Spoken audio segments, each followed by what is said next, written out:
The first time my neighbor told me part of my yard belonged to him, he was standing in my driveway holding a beer and smiling like we were having some kind of friendly little conversation. 3 months later, the county made him tear out almost half his concrete driveway with jackhammers while the entire street watched from their porches pretending not to stare. And the craziest part is, I honestly tried really hard not to become that neighbor. When I bought the house in late 2019, I was 38, recently divorced, burned out from city life, and honestly just looking for somewhere quiet enough to hear myself think again. The place was in a small subdivision outside Asheville, North Carolina. One of those neighborhoods built in the early 90s where every house had faded shutters, cracked basketball hoops, and at least one guy obsessed with lawn care. Mine sat on a corner lot with a decent-sized side yard and an old maple tree that looked like it had survived 3 wars. The house itself needed work, but I loved it immediately. Across from me lived an older couple named Rick and Dana Mercer. Nice people, mostly kept to themselves. And right next door to me was Wade Holloway. Wade was the kind of man who somehow always looked mildly offended even when nothing was happening. Mid-50s, broad guy, permanently red face, Oakley sunglasses practically fused to his head. He drove a lifted black Silverado that took up half the street and had this habit of talking over people before they finished sentences. But during my first few weeks there, he acted friendly enough. Brought over a 6-pack one evening while I was unpacking boxes, pointed at the side yard between our houses and said, "You probably won't use much of that strip anyway." I remember laughing because I thought it was a joke. It wasn't. See, his driveway curved outward weirdly near the back of our properties. At first glance it looked normal enough, like maybe the developers just designed it that way, but once you really stared at it, the concrete definitely drifted farther toward my side than it should have. The previous owner of my house had apparently lived there almost 20 years, and from what Dana later told me, he hated conflict so much he'd rather ignore problems than deal with them, which explained a lot. One afternoon, maybe 2 months after moving in, I was out mowing the lawn when Wade walked over carrying one of those cheap plastic property marker flags. He stabbed it into the grass near the edge of my yard and said, "Just so you know, property lines around here." Didn't ask, didn't explain, just planted it and walked away like he was claiming territory in a war movie. I pulled the flag out that same evening, mostly because something about it rubbed me the wrong way. Not angry yet, just uncomfortable, like the guy was testing boundaries to see what he could get away with. And honestly, I probably still would have ignored all of it if it hadn't been for my fence. Around springtime, I decided I wanted a privacy fence along the side yard. Nothing dramatic, just enough to block headlights and give my dog a place to run around without staring contests through the windows every night. So I hired a local surveyor named Kevin. Quiet guy, former Marine, looked like he trusted absolutely nobody. He came out early one Tuesday morning with all his equipment and spent nearly 4 hours measuring, checking records, marking corners. Around lunchtime, he knocked on my door holding a rolled-up map under his arm. And right away, I could tell from his face something was off. He said, "You and your neighbor got an issue." Turns out Wade's driveway wasn't just close to the property line. It crossed over it by more than 6 feet in some places and stayed on my land for almost 40 feet straight. Kevin actually showed me the measurements twice because even I had trouble believing it. That wasn't a minor mistake. That was a whole section of driveway. Concrete, seal coating, landscaping stones, even one of those solar pathway lights Wade had installed, all sitting on property that legally belonged to me. I remember just standing there staring at the survey map while Kevin folded his arms and said, "You'd be surprised how often people do this slowly over time, little by little until nobody questions it anymore." And suddenly a bunch of weird little moments started replaying in my head. The flag, the comments, the way Wade always parked his truck angled toward my side like he owned the space already. It wasn't an accident. He knew exactly what he was doing. And the thing that bothered me most wasn't even the land. It was the entitlement. That quiet confidence some people have where they convince themselves if they act certain enough, eventually reality just bends around them. Still, I didn't want a war. I really didn't. So that night, I walked over to Wade's house carrying a copy of the survey, fully intending to handle it calmly like 2 grown adults. I had no idea that conversation was about to change the entire neighborhood against him. Wade opened the door wearing gym shorts, white tube socks, and the same expression He always had like somebody had interrupted something important even though the man practically lived on his porch. I held up the survey and said, "Hey, I think we've got a property line issue." Simple, respectful, no attitude. For a second, I honestly thought maybe this would end peacefully. He looked down at the papers, took a slow sip from his beer, then stepped out onto the porch without inviting me in. "What issue?" he asked. I unfolded the survey across the hood of his truck and pointed directly at the highlighted section. "According to the county records and the surveyor, part of your driveway crosses onto my lot." Wade barely glanced at the map before snorting under his breath. "That survey's wrong." Just like that. No curiosity. No concern. "No, let me look into it." The man dismissed an officially certified land survey faster than most people reject spam email. I remember blinking a couple times because I genuinely didn't know how to respond to somebody that confident. I said, "Kevin's licensed by the county." He pulled the original plats, and Wade cut me off immediately. "Buddy, that driveway's been there 15 years.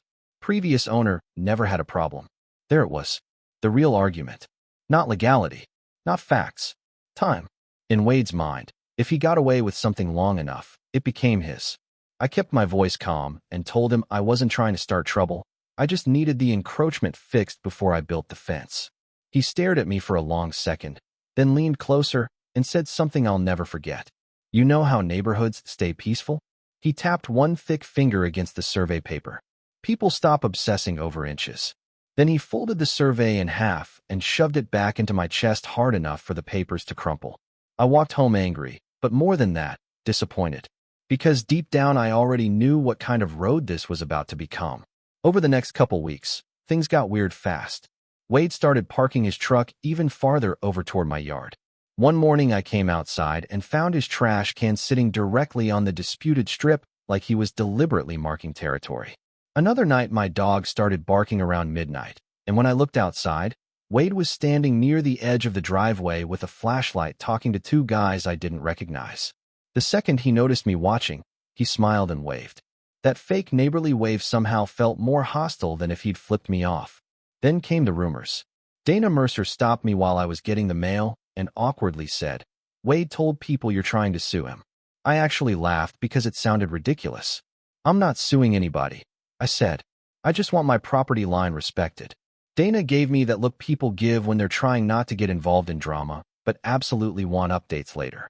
"Well, he's telling folks you moved here from the city and started causing problems." Of course he was. Small neighborhoods are weird that way. People don't always care who's right. They care who's familiar. Wade had lived there almost 2 decades. I was the outsider with paperwork. Still, I gave him every opportunity to handle it privately. I mailed him a formal encroachment notice through certified mail along with copies of the survey and a proposed 60-day timeline to remove the concrete himself. I even included contact information for 2 local contractors in case he wanted estimates. I was trying so hard to be reasonable, it was almost embarrassing. He signed for the letter on a Thursday morning. By Thursday afternoon, he was pounding on my front door. Not knocking, pounding. I opened it, and Wade immediately stepped inside my doorway without permission, finger pointed right in my face. "You really filed paperwork against me?" he snapped. I said, "I sent notice because that's the legal process." "Legal process?" he barked, laughing like I'd insulted him. "You know what your problem is? You think paper matters more than people." I could smell whiskey on his breath even though it wasn't even 4 o'clock yet. I told him calmly he needed to leave my property if he wasn't willing to discuss things respectfully. And that's when his whole face changed. The performance dropped. The friendly neighbor act disappeared completely. He leaned in close enough that I could see the veins in his neck and quietly said, "That strip of land's been mine longer than you've owned this house. You want to push this, go ahead. But don't expect anybody around here to side with you." Then he walked out, slow and confident, like he'd just won something.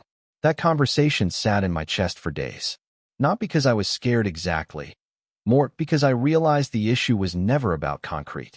Wade genuinely believed ownership came from dominance, from history, from intimidation. If he acted certain enough and loud enough, eventually people would stop questioning him. And honestly, it had probably worked his entire life. The 60 days came and went with absolutely nothing changing. If anything, Wade got more aggressive.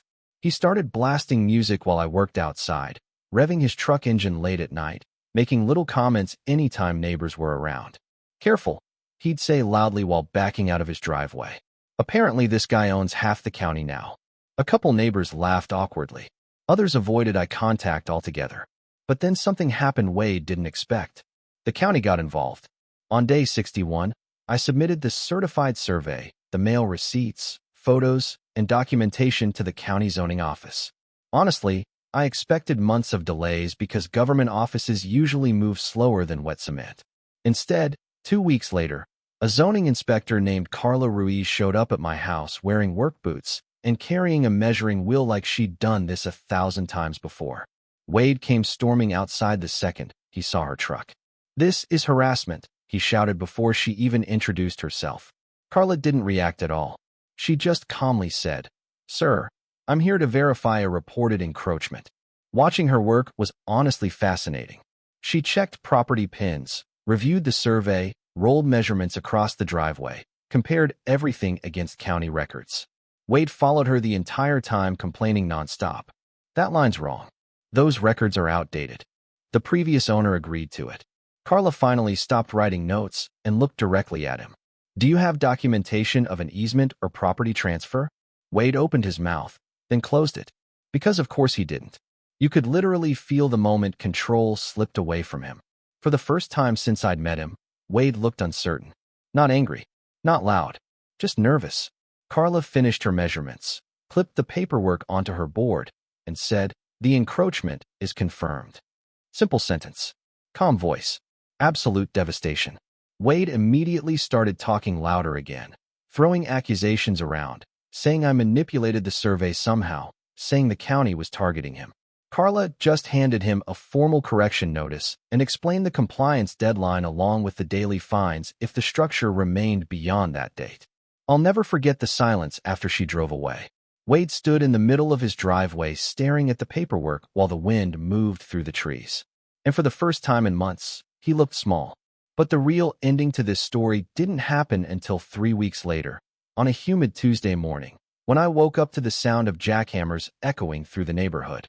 I remember pulling back the kitchen curtains that morning, still half asleep, hearing all this noise outside, and seeing 2 construction trucks parked in front of Wade's house, while 3 guys in neon safety vests unloaded jackhammers from a trailer.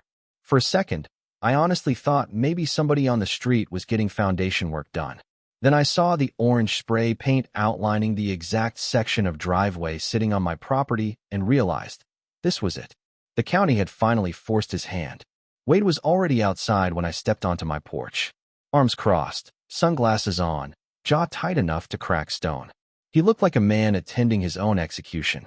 One of the workers nodded toward the painted lines and asked him something I couldn't hear. Wade just shrugged without answering. Then the jackhammer started. If you've never heard concrete getting ripped apart from 20 feet away, it's hard to explain how violent it sounds. Sharp, mechanical, angry. Huge chunks of driveway started splitting apart piece by piece, and every time another slab cracked loose, I could practically feel years of Wade's ego breaking with it. Neighbors slowly emerged like raccoons after a thunderstorm. Curtains moved. Garage doors opened halfway. Dana Mercer carried out a folding chair and pretended she was watering flowers for nearly 2 hours. Nobody said much, but everybody watched. Because deep down, the whole neighborhood knew this had been coming. The crazy thing is, I didn't feel triumphant the way I thought I would. Standing there with coffee in my hand listening to those jackhammers, I mostly just felt tired.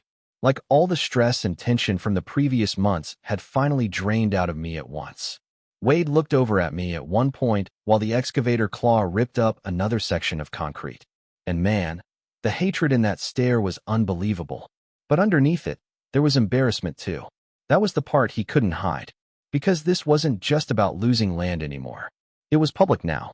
The entire neighborhood was watching, undeniable proof that he'd been wrong the whole time.